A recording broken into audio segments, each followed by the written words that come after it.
All right, troops. Yesterday, Japan celebrated its National Foundation Day, and I thought, hey, let's honor that by diving into a Japanese military sci-fi masterpiece. Today, we're talking about All You Need Is Kill by Hiroshi Sakurazaka. Yeah, the short novel that inspired Edge of Tomorrow. Spoiler alert, it's way darker than the movie. Buckle up.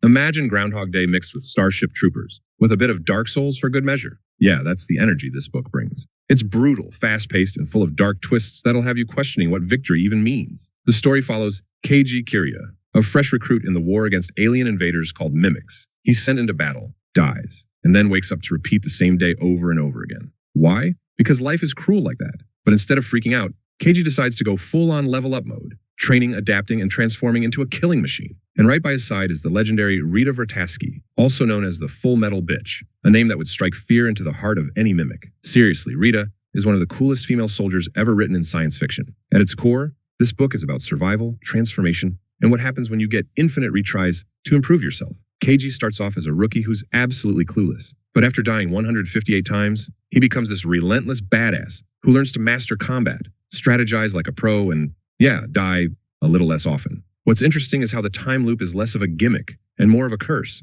Each death is brutal. Each battle strips away more of his humanity. And just when you think you've got it figured out, Sakurazaka hits you with a plot twist that flips everything upside down. Keiji is a great protagonist because he's relatable. He starts off scared and confused, but the time loop forces him to evolve. And Rita? Oh man, Rita is a powerhouse. She's been through her own time loop hell, and she's already mastered the battlefield. Together, their dynamic is gritty, tragic, and completely engaging. There's a respect that builds between them through blood, sweat, and a lot of response. No forced romance, just two soldiers trying to break free from a nightmare. This book isn't just about blowing up aliens and powering up. It's surprisingly philosophical. One of the themes that stood out to me was about destiny versus choice. Are we defined by our potential, or do we create who we are through hard work and experience? Keiji literally has to die repeatedly to figure out who he is. There's also some great commentary on the randomness of war and the human cost of survival. It's heavy stuff mixed with kick-ass mech suit battles. About the time loop, it isn't just a plot device. I think it's a metaphor for growth through failure. Every death strips away a piece of Keiji's former self, forcing him to confront who he really is. The loop is brutal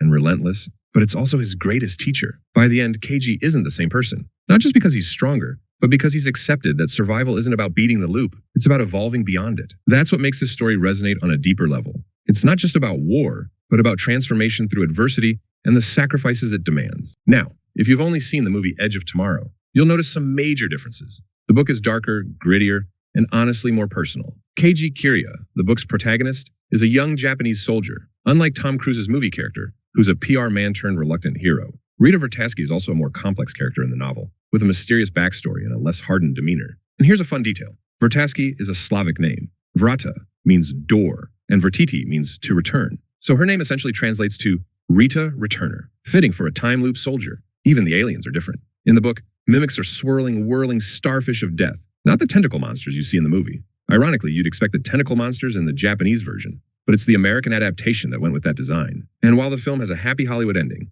the book leaves you with a bittersweet, unresolved conclusion that sticks with you long after you've finished it. No Hollywood polish, just raw, unfiltered military sci-fi madness. In Japan, All You Need Is Kill was a hit in the sci-fi community almost immediately when it was published in 2004. It won praise for blending military realism with the high-concept time loop narrative, making it a standout in the world of light novels. Science fiction fans embraced it as a fresh take on the alien invasion genre.